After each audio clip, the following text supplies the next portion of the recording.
प्राध्यापक आदरणीय उमाटे सर, शाळेचे सचिव विजय रुद्रावासकर, सर्व उपस्थित शिक्षकगण आणि माझ्यासोबत उपस्थित असले परभणी जिल्ह्यामध्ये ज्यांचं खूप मोठं नाव आहे जे पोलीस विभागाचे प्रमुख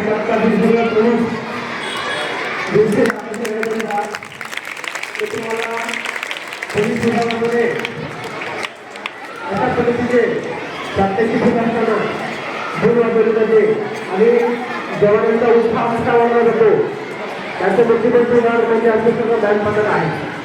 तर ह्या पद्धतीसाठी आपल्याला आज इथं करायला बोलवलं आहे. त्याचं निमित्त आहे रेजिंग डे. रेजिंग डे तुम्ही माहिती आहे कोणाला? रेजिंग डे 2 जानेवारी हा दिवस रेजिंग डे म्हणून साजरा केला जातो. त्याची प्रस्तावना अशी आहे की जेव्हा भारत स्वतंत्र झाला तेव्हा पोलीस विभागाची स्थापना झाली. 2 जानेवारी 1962ला पोलीस विभागाला जे ध्वज आहे सगळे रक्षण आहे, खंडीकरण आहे या नावाचा जर तुम्ही बघितलं ना पोलीस विभागाचा ध्वज त्याच्यावर असं पंजा असतो का काही लिहिलेलं आहे म्हणजे त्या संस्थेला लिहिलेलं होते फक्त महाराष्ट्र पोलिसांचा लिहिलेला आहे पण ते ध्वज लिहिला आहे सिंबॉल हा सिंबॉल आहे. ध्वज जो असतो ना त्याच्यावर लिहिला पंजा असतो आणि सगळं असते त्याच्या खाली लिहिलं असतं की सदरक्षणाय खंडीकरणाय. सदरक्षणाय म्हणजे कोण? समाजामध्ये जे चांगले लोक आहेत त्यांचं आपल्याला म्हणजे आम्हाला रक्षण करायचं आहे. आणि खंडीकरणाय म्हणजे कोण? खंड म्हणजे कोण? दुर्व्यक्ती किंवा वाईट व्यक्ती. समाजामध्ये जे वाईट व्यक्ती आहे त्याचा आपल्याला काय करायचं आहे? नाश करायचा आहे असा त्याचा अर्थ होतो. तर त्या ध्वजाचं जे लोकार्पण आहे ते भारताचे पहिले पंतप्रधान आदरणीय जवाहरलाल नेहरू यांच्या हस्ते 2 जानेवारीला ते सगळ्या देशाला आणि पोलीस विभागाचे ध्वज समर्पित करण्यात आला होता. तो दिवस हा रेजिंग डे म्हणून साजरा केला जातो. लक्षात दुसऱ्या विचारलं रेजिंग डेचं डे पण डेट कोण जायचं काय सांगायचं आहे? 2 जानेवारी. किती? 2 जानेवारी.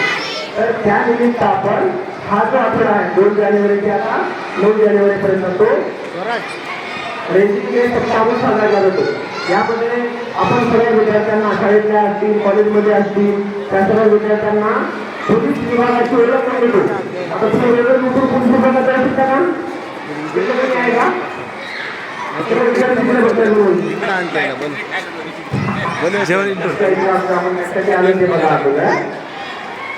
तर हा जो आठवडा आहे तो पोलीस विभाग कशा पद्धतीने काम करते.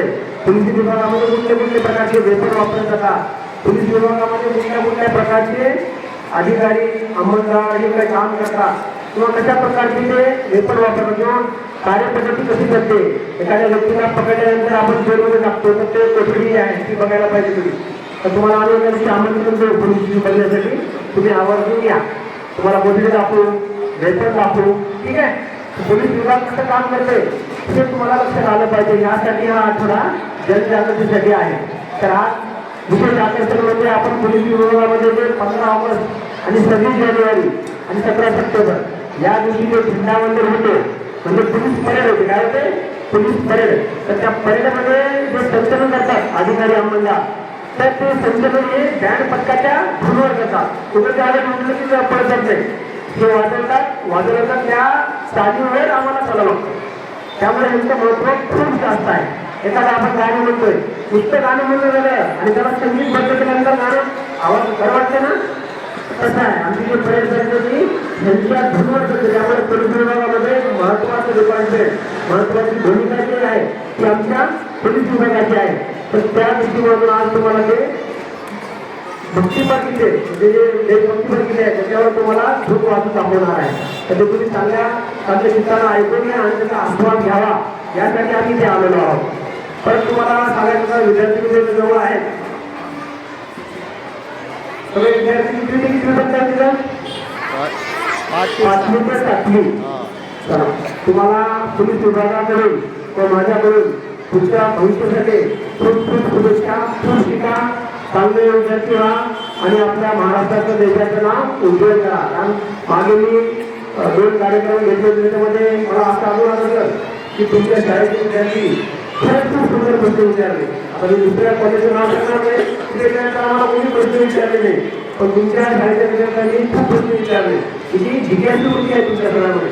आणि कधी ते जेव्हा एखादे शिक्षक तुम्हाला चांगलं शिकवतात, चांगलं शिकवण्याची पद्धत असते त्यांची, त्यामुळे तुमची जे जागृत बुद्धी आहे त्या बुद्धीची तुम्ही प्रश्न विचारताय.